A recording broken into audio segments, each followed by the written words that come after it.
So the first thing I want to ask you all is how do you see social justice? You know, there are a lot of things that have been going on in the news, all the killings of black and brown people and just social justice issues in general. How do you see social justice and what do you deal with as far as that goes? Or what do you see the meaning of social justice is?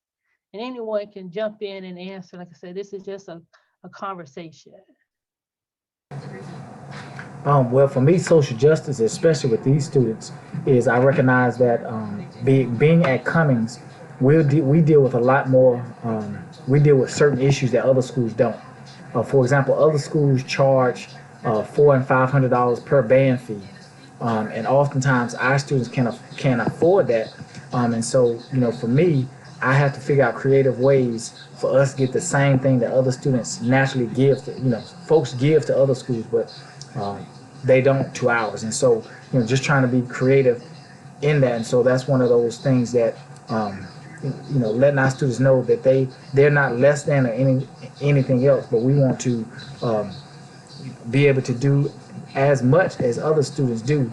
But oftentimes the playing field is not the same.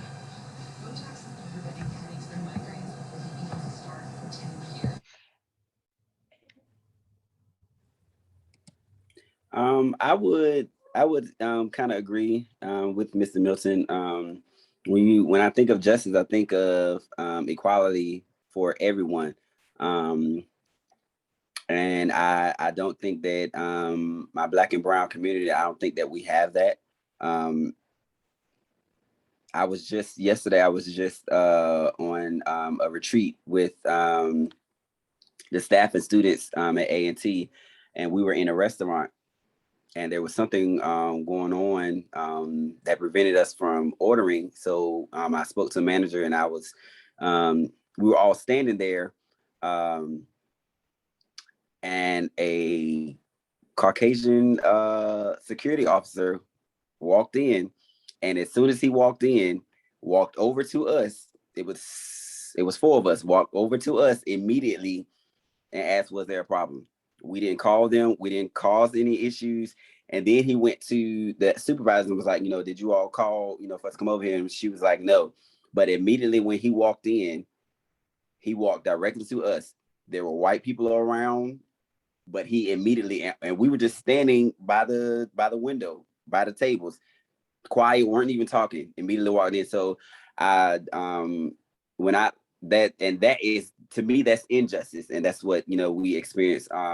We see on TV. So when I think of justice, it should be equality for everyone, regardless of the color of your skin. Mhm. How have some of you all experienced different social justice issues or injustices, as Mr. Terrell just put it, just in school or in your community or just even just in your everyday walks of life? Maybe some of your friends have had that some issues as well.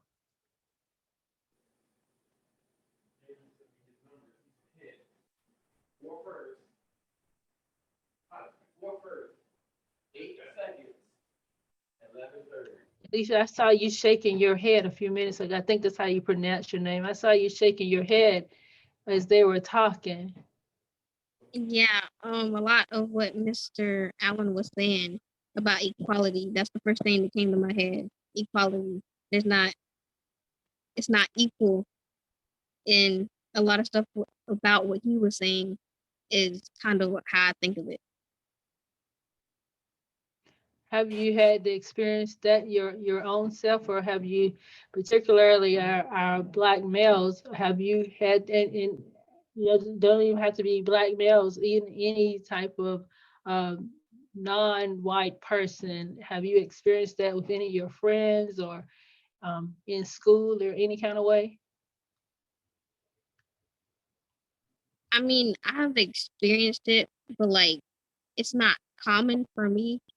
But what I experienced it with is basically about comments about how my hair is and how it's not as curly or as straight as other people's. And Mm-hmm. But yeah, Mhm. Keyshawn. I guess I have experienced it because when I was in elementary, I sometimes got in I sometimes wasn't allowed to be around people because they just didn't want me around, and Mm, usually I usually be by myself. right. What about you, Caesar?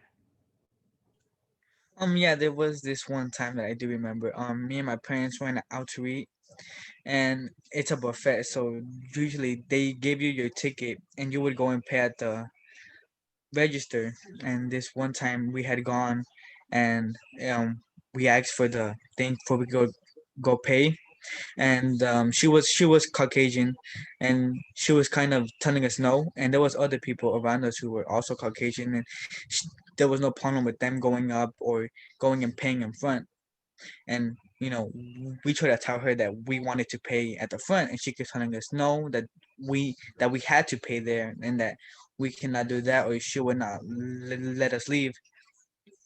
And so, just not to cause a scene or anything, my dad just went ahead and gave her the money to pay, you know. So yeah. Mm-hmm. Mm-hmm. Destiny. Uh, I've I've experienced it like at work. Um, so there's like times where like the staff who are Caucasian, so the band I play for at work, we're all of us are colored. So uh so it's a majority of Black and Hispanic um band, and there's times where like people would like from the bleachers, they would like try throwing peanuts and stuff like that, and um like they would say that we can't do certain things or like stuff like that, and it'd just be like out of hand basically. Mm-hmm. Mm-hmm. What do you all think that as adults looking at us as role models, what do you think that we can do differently? Or how do you think that we can help? Because the class was all about things that happen to children, whether it's living in poverty, whether it's experiencing things like you all have, um, kids that have been incarcerated from an early age, and a lot of the people who spoke, a lot of the young adults who spoke, they just really articulated, well, we really need the adults' help. So how do you see that we fit into those types of things? And sometimes it's adults that's causing the issues, but those of us who want to do things to help, what do you think we can do? Well, I'm a firm believer of addressing things head on. My uncle always told me that when you don't say anything, you send silent messages that what they're doing is okay. And if it's not okay, then it needs to be addressed. And so, anyone that knows me knows if I feel like there's an issue or I'm being racially profiled or, you know, something is happening that shouldn't be happening, 9 times out of 10 I'm going to, respond and address it, because I had students with me that particular time. Mm-hmm. um, I had to be mindful that I was an ambassador, of my university and of my program. And so I did not want to respond in a way that could potentially, bring shame or cause them to be in a predicament that they didn't need to be in. Um, but from an adult stance, especially if I'm by myself or with other adults, if I see something or experience something, I'm going to address it. Because those are things that I just don't take lightly. I don't play about things like that because it's such a sensitive topic, and because there's so much injustice that is going on. I don't like for anyone Mm-hmm. to feel like anyone that's not black or brown. I don't want them to feel like they have the right to to exhibit any type of injustice to me or anybody that looks like me.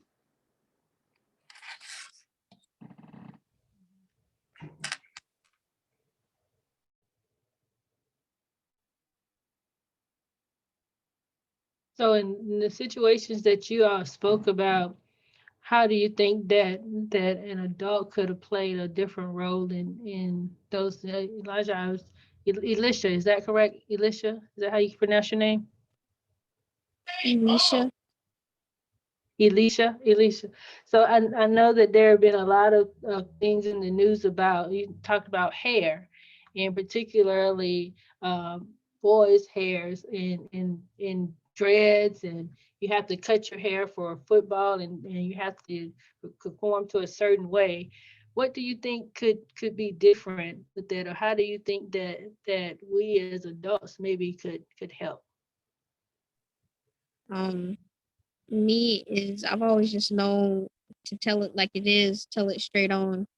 I've never had anything been sugar coated to me, so I wouldn't want to do it to anyone else simply because I feel like since it wasn't sugar coated, I know more and I understand more and I know right from wrong. So I feel like Mm-hmm. to just not sugarcoat things when they're explaining things and tell them how it is before they get up to that point and it actually happened to them or and there's nothing they can do about it. Mm-hmm.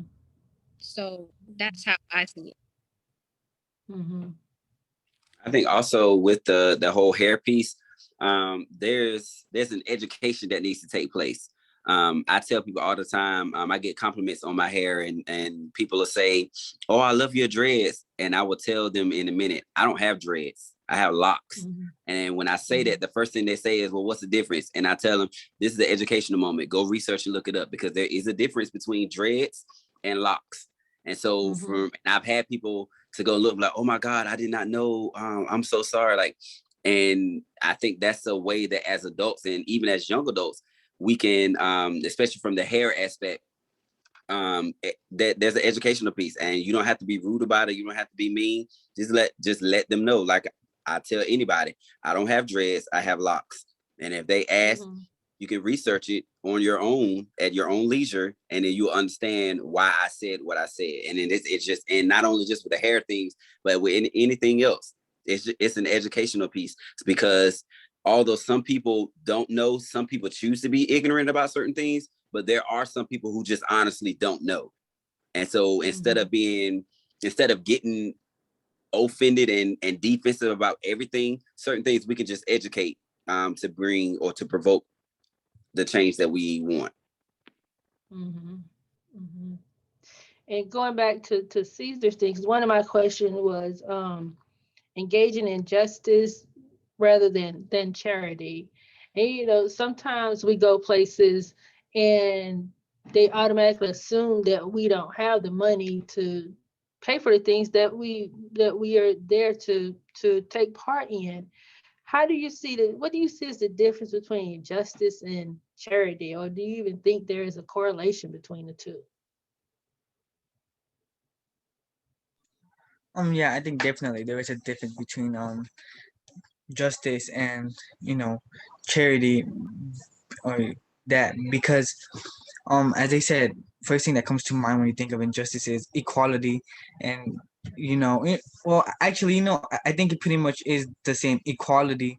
If you were to see people maybe who were Caucasian, maybe not dress or wear or stuff like that, you wouldn't think twice about whether they have money or not. But if you were to see somebody of color, you would maybe have doubts to whether to think whether they do have money or not. So I think that definitely there is a similarity in between both of them about how people look at it. Mm-hmm.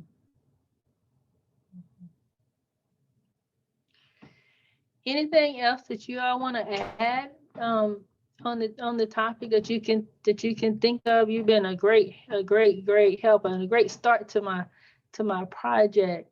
But is there anything else that you want to add, or anything that you want us to know, or those people that I'm planning to present this to, you want them to know about you as a young adult growing up, and things that you want to see maybe that can be different in the world as far as justice and far as black and brown people experiences those injustices that we experience it as we know we've always seen what happened to George Floyd. We've seen what happened with all the police brutality that has been going on. I know you all watch do TikTok and Facebook, and you've seen all the videos on Facebook and those types of things. But is there anything that you want to maybe leave with the video?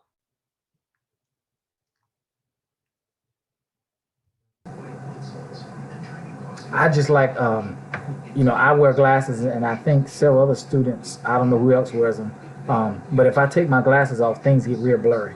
And I think America right now has their glasses off, where racism in particular has been blurry for centuries now. So I think I would just encourage whoever's looking at this video just to put their spiritual and their justice glasses on so they can see things clearly.